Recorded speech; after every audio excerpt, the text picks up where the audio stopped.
Okay, today I feel like there's a need to address self-doubt because honestly, today I was also feeling self-doubt. So if you're feeling it too, don't worry, you're not alone, okay? So one avenue where you might feel self-doubt is perfectionism. It could be because of social media usage. I know a lot of people hate it because a lot of the older generation will be like, it's cause you use social media. But honestly, it's kind of true because it kind of sets societal expectations and standards. And also when you interact with your friends in general, when in school, like, cause I'm in business admin, right? A lot of my friends and peers, people who I know, are entrepreneurs, are very successful people who have gone so far ahead compared to everybody else, compared to where I'm standing, perhaps. Sometimes, of course, it might get to you. Because who are you? You are just a teenager trying to experience life for the first time. Experiencing life for the first time where you're deviating from everybody. You feel a sense of self-doubt. Or perhaps impending doom. That is normal. But it's always a conscious choice for us to choose what to do next. Another one could be because you might face imposter syndrome. Imposter syndrome is where you feel like a fraud when you are capable. You know you're capable. Perhaps you're entering into the next stage of studies. You are going to university, and so you're filled with successful people who are very studious, very hardworking, and you start to doubt yourself again. Right? So that's imposter syndrome. Or perhaps you're facing low self-esteem.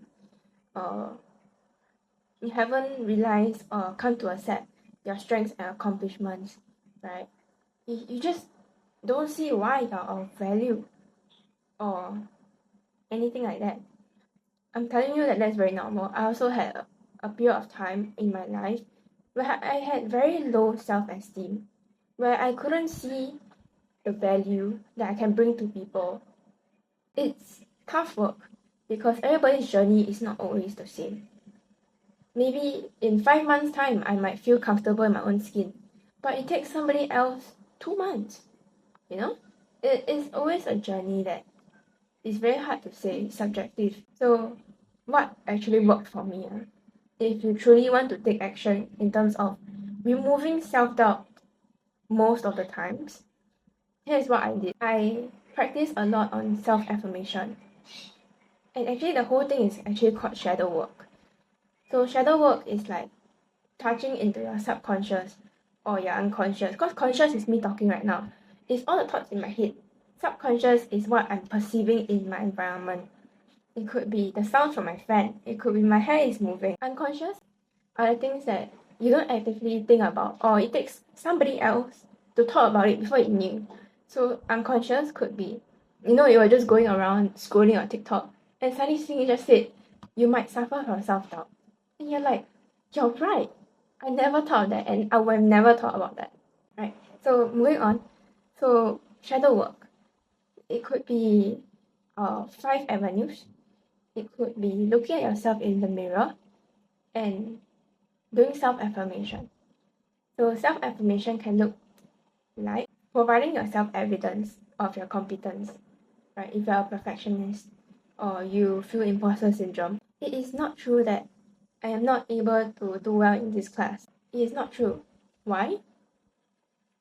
I've always been scoring this GPA. And what does this show me? It shows me that I've been always hardworking. Even if I face obstacles, it will always be done. The deadlines might be very tight at certain points of poly life, but I've always been able to meet them. And just because I might meet slackers in my projects does not mean that I cannot overcome them. Even if it means that I have to tank certain projects, I still get through the past 2 years of my poly life. So that's self-affirmation. If you really want to work on this, as long as you recognize the moments where you feel self-doubt, that's 50% of the work done. It's really 50% of the work done. I know that it's said a lot, like this 50% thing is said a lot, but it really, really works that way. Yeah. Next, it could be journaling. It does not have to be tedious. It does not always have to feel like a chore. Okay, example for today. It could be broken sentences, don't worry. I woke up, I crocheted. I crocheted a bit of my beanie. I went to have a run. And after that, you can move into your emotions already. How did I feel? Oh, I felt so relaxed when I was doing my crochet work. You see the word relaxed, okay? Then in that wheel of emotions, what else do I feel? I feel perplexed because I have a lot of projects that are upcoming and are due very soon.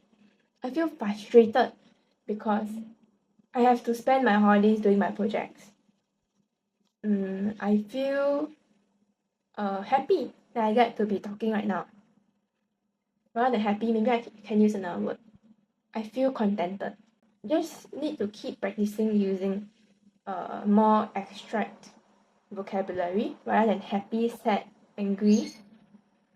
Yeah, these three. Try not to use them. What else? Actions. It could be forward moving. So tomorrow I would like to finish up my beanie. Tomorrow I would like to start on my this project. Tomorrow I would like to start planning out how I'm gonna start this project. You gotta start, just plan.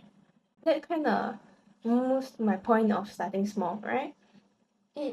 I know that sometimes people would feel inaction or the feeling of not wanting to take action. Whenever they feel self-doubt, they'll be like, if I already doubt myself, then just doubt myself. I don't want to do anymore. But you don't have to worry about that. Lah. Just start small. It could be as simple as owning your laptop, writing down what you need to do, writing down how long you have until school reopens, so you know the deadline and the timeline that you can work with, right? It could be something simple like writing the deliverables that you need to submit for this project. It could be texting your groupmates. How should we start this project? Start small, but it all adds up, right? You can also use this addition, which is reaching out for help. You always have your friends to rely on, right? And even if you don't, you can search online, right? There's a lot of YouTube videos or TikTok videos that you can watch, which are about the similar topic that you're feeling right now. It could be anger management, it could be self-doubt, it could be how to build your confidence, how to occupy myself during the holidays. That's about it. But if you want to, there's also another one, which is getting a therapist. Recently, I also got myself one. I got a counselor, and I've been telling her a lot about things that have been going on. It doesn't necessitate right that you need to have an underlying mental condition for you to go to a counselor.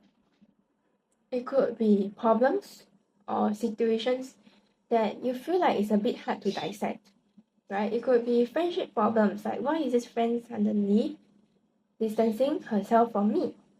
Then you tell your counselor the context, how you felt, how you think the other person might have felt.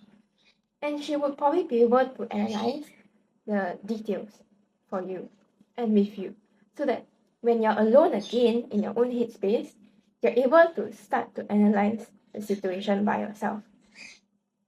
Yeah, this is what I used to advise my friend as well. Whenever she tells me that it's a bit hard to dissect the situation, like at work or in terms of friendship, I'll tell her that you need to start talking to people about your day. If you don't want to journal, talk about your day. And it must not be just ranting. It needs to be touching your emotion, touching your heart.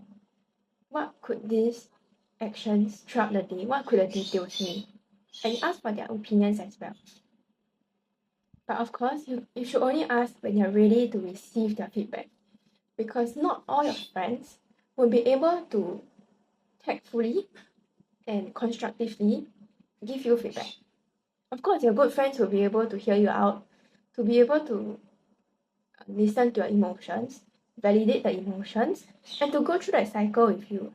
You know, to acknowledge your thoughts, to process your emotions, and to give you the actions if you want to.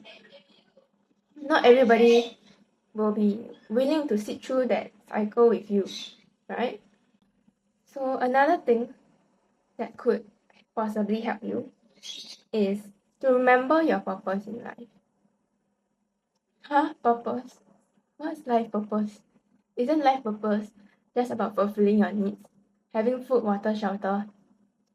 Not really. That is your needs, yes. But do you feel a calling when you're just out here living? Because for me, when I was 17, my life purpose, play games, bro. Let's just play games, bro. Yeah, so that was my life purpose. Not to say that is wrong, but that's all that I wanted to do. Is that wrong? Not really. I'm still a kid, but there's definitely something that calls out to you eventually. It might not be now. It might not be when you're 17, not when you're 20, not when you're 25. It could happen when you're 30 or not even 30. It might very well happen when you're 60. Yeah, but a good way for you to start finding purpose in your life could be to meditate. So abstract. What is meditate? Isn't meditate just breathing in and out, relaxing your muscles? Not really. It's more like sitting down with your thoughts alone and holding your thoughts. That's what my friend taught me. Right? Because I said this exact thing, I said this exact thing and I was like, isn't meditating just sitting down with your thoughts? I mean, just sitting down and then relaxing your muscles. Like, no, that's not it. He's like, you need to sit with your thoughts and hold your thoughts, no matter if it's good or bad. Acknowledge it and then throw it away. I was like, huh? How do you do that? How do you maneuver your thoughts like that and just throw away at will?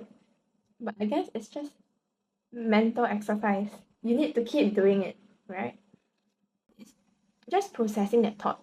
You don't just think he's a slow texter, boom. No, you need to process it. Like, think about why you think about that. It could be because in this day and age, you expect fast replies because everybody's on their phone. That could be one. It could be because you have anxious attachment and that's why you crave that reassurance that he cares about you. That's two. It's a lot of reasons, but these are just two that I could think of. Processing that thought is a lot of critical thinking and it really exhausts your brain. You don't have to do this with every single thought. Like again, start small, do it for just one thought. Analyzing your thoughts. And then you slowly start to understand yourself. Understand your pattern of thinking. Understand how you usually think, what are the emotions you usually feel, right? Then you start to sit with yourself, to sit with your thoughts, to sit with your emotions. And eventually, you'll find a purpose in life, right? So that's how I found my own purpose in life. It didn't come naturally. It didn't just click the moment I started doing shadow work. That's not how it works. It is a very tedious process, but it's very rewarding as well if you're willing to put yourself through it. And I believe that you do. This is not the guilt trip you are. It's because I genuinely believe that you do have it in you. Yeah. So that's it. Thank you. Bye bye. Love you.